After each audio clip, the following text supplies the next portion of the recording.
sin fumo en las chamineras.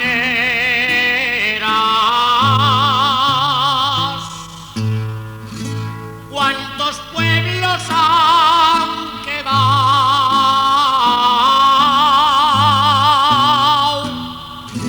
sin fumo en las chamineras?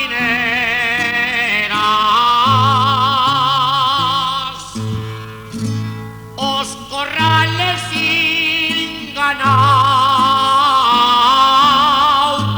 y abandonadas las tierras